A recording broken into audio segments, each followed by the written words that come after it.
নমস্কার, আমি শুভাশিস বর্মন। আজ আমাদের সামনে এটা একটা বানানা ম্যাঙ্গো, এটা কেসার ম্যাঙ্গো গুজরাটের, আর এটা থ্রি টেস্ট। এই তিনটে আমার একটু টেস্ট রিভিউ দেখাবো, সংক্ষেপে দেখাবো। আচ্ছা, প্রথমে আমি কেসারটাই কাটতে যাচ্ছি, কিন্তু কেসারটা একটু খারাপ হয়েছে এক ধার। যাই হোক,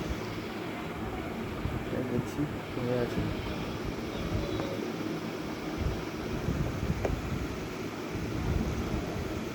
কেসারটা শুনেছি ভালো আম,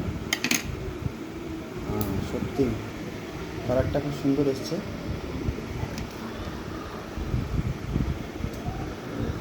টেস্টটা আমরা একটু নিয়ে দেখি। ফাইবার একটু আছে, না খেয়ে দেখো।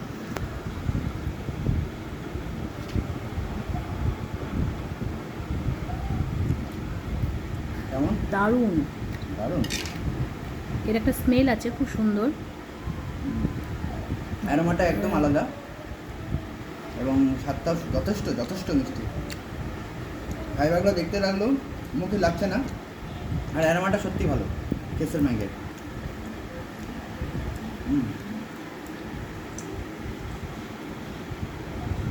বেশি পাকার জন্য মানে একটু ঝাঁঝালের একটা জিনিস দেখলাম, তবে ওটা হয়তো এত বেশি না পাকলে ভালো লাগতো না।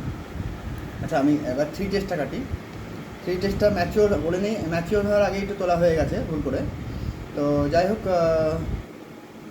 করে দেখি। এখন এটা নরম হয়ে গেছে, না কাটলেও নয়। কালারটা একটু কাঁচা হলুদ ধরনের।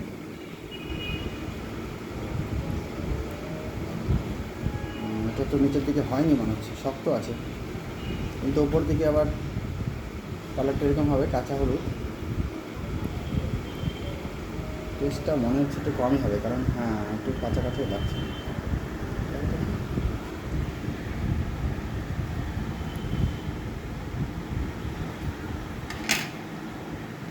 টক করছে? টক না, তবে কাঁচা হয়নি। হয়নি, তবে একটু কচকচ করলেও খেতে খারাপ লাগছে না। আর একটা গাছে আছে, ওটা এবার গাছ পাকা হলে ওটা একদিন দেখাবো। এটা এখন অতটা ভালো লাগলো না। যাই হোক, লাস্ট আজকের একটা পূর্ণ ম্যাচিওর বড় সাইজের, সাইজটা দেখুন প্রায় আমার বেগতের কাছাকাছি। এই ব্যানানা ম্যাঙ্গোটা আশা করছি খুব ভালো খেতে হবে। এমনিতেই ব্যানানা ম্যাঙ্গো খুব সুন্দর সুস্বাদু, এরকম আম হয় না। আর এর তো দেখিয়েছি আগে আমি, এই সুন্দর দেখতে আমটাকে রেখেছি আমি একটু রিভিউ দেওয়ার জন্য। এই কালারটা সবাই জানেন। আমি রেকমেন্ড করবো সবাইকে ব্যানানা ম্যাঙ্গো লাগানোর জন্য, এবং ব্যানানা ম্যাঙ্গোর ছাদ লাগানো হবে, তবেই হয়ে যাবে। এই দেখো, এটা ঠিক আছে।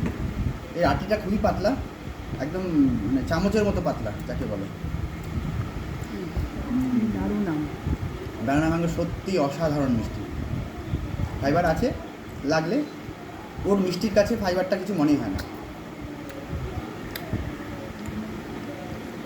দারুণ আম। One of the best mango. থাইল্যান্ডের ভ্যারাইটি ব্যানানা ম্যাঙ্গো, অতি সুস্বাদু আম। আপনারা ছাদ বাগান লাগাতে পারেন বা বাগানেও লাগাতে পারেন, এবং সেও দেখতে পারেন। আচ্ছা, নমস্কার।